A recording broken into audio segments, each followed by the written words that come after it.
గణేశుడు తన చిన్న తమ్ముడైన కార్తికేయుణ్ణి చాలా ప్రేమగా చూసుకునేవారు. కానీ ఇద్దరు అన్నతమ్ముల మధ్య అప్పుడప్పుడు ప్రేమతో కూడిన గొడవలు మామూలేగా. బాల గణేశునికి పుస్తకాలు మరియు గ్రంథాలు చదవడం అంటే చాలా ఇష్టం. ఆయన ఎప్పుడు వాటిని చదువుతూ ఉండేవారు. కానీ కార్తికేయుడు మాత్రం మహావీరనాథుడు.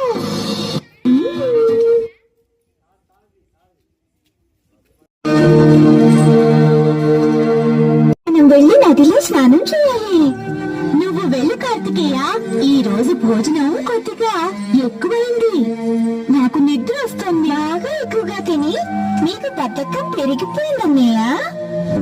అలాగా? నేను నీకంటే ఆరోగ్యంగా ఇంకా చలాకీగా ఉన్నాను. ఊరుకోండి అన్నయ్య, మీరైతే నాతో పరిగెత్తలేరు కూడా.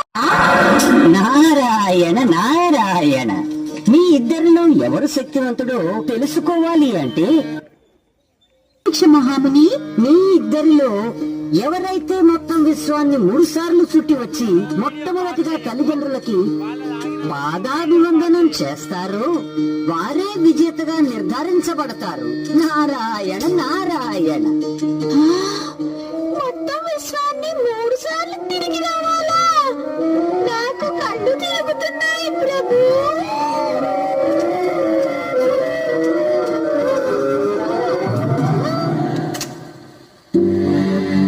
నాకు అంగీకారమే, నాకు కూడా స్వీకారమే.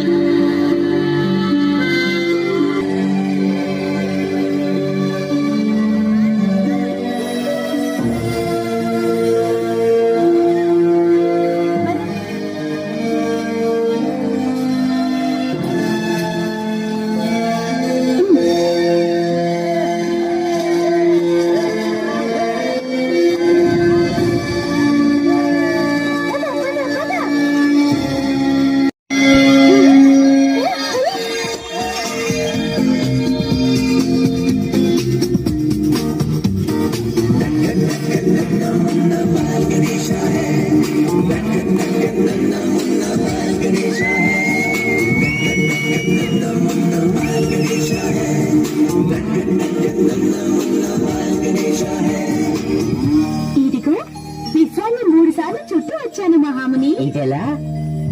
మీరిక్కడి నుండి వెళ్ళనే లేదుగా. మీకంతా తెలుసుగా మహాముని. నా తల్లిదండ్రుల్లోనే పూర్తి విశ్వము నిండి ఉందిగా. వీరిని చుట్టి వస్తే పూర్తి విశ్వాన్ని చుట్టినట్టు కాదా?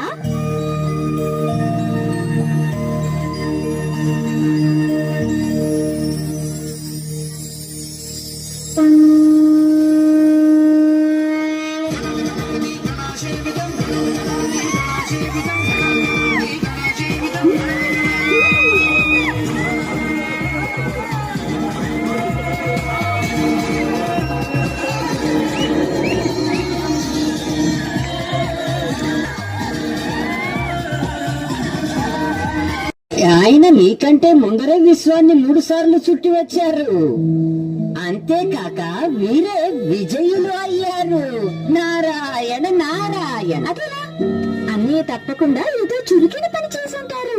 మోసం కాదు, బుద్ధి గల పని. నారాయణ నారాయణ.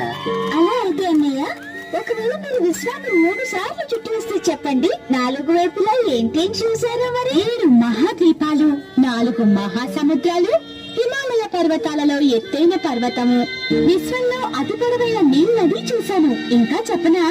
చాలు నీకు చూడను.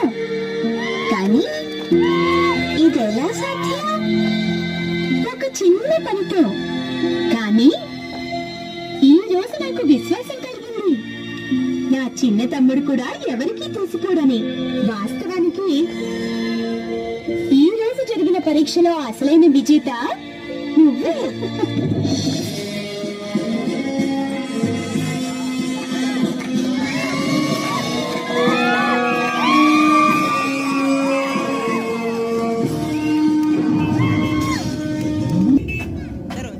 ఒకసారి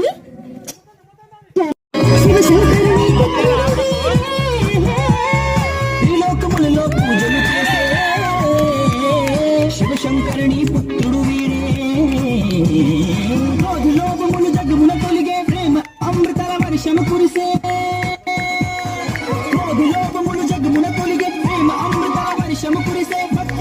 అంటే మహాస్వాగతం.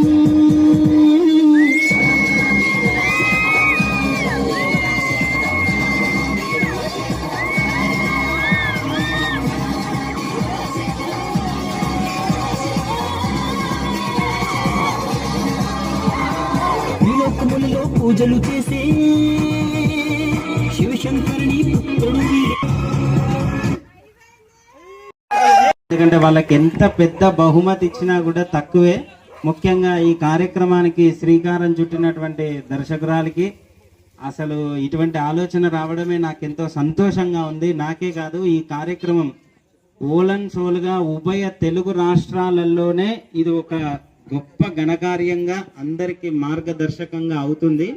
ఈ సంకల్పాన్ని, ఈ ఉత్సాహాన్ని అస్సలు పోనీయకుండా మళ్ళీ వచ్చే సంవత్సరం నవరాత్రి ఉత్సవాలకి ఈ మన రావే రావే ఎల్లమ్మ, పోవే పోవే ఎల్లమ్మ, ఈ పాటలు ఆ పాటలు, ఆ బావళ్ళు మరదన్లు అట్లాంటి పాటలు కాకుండా రోజుకొకటి ఇటువంటి స్కిట్ చేసి చాలా ఈ నవరాత్రి ఉత్సవాలంటే నవరాత్రి ఉత్సవాల లాగానే భక్తి శోభతో, ఆధ్యాత్మిక శోభతో ఈ కార్యక్రమాన్ని దిగ్విజయం చేసేటువంటి సంకల్పం మీరు తీసుకోవాలని మీకు అందరికీ కూడా మరొక్కసారి శుభ అభినందనలు తెలియజేస్తూ చప్పట్లే, ఇక మా దగ్గర ఏం లేవు.